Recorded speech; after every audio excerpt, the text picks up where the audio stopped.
Hello guys! It's me, your Madam Eileen, ang inyong tinderang mananahi. So guys, gagawa pala ako ngayon ng kurtina. At first time ko po itong gagawin. Dahil kadalasang tinatahi ko po ay mga uniform at gowns. So eto nga, nag-cut na po ako ng tela na may haba na 2 meters at lapad na 60 inches.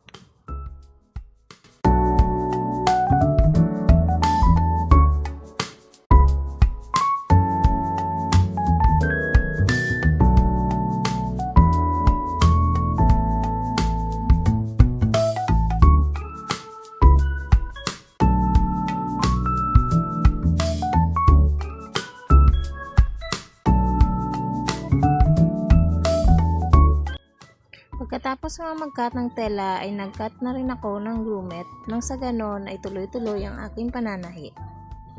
At eto nga ay tinatahi ko na yung grommet sa ibabaw ng portion ng tela. At saka tatahiin yung gilid ng tela at saka laylayan.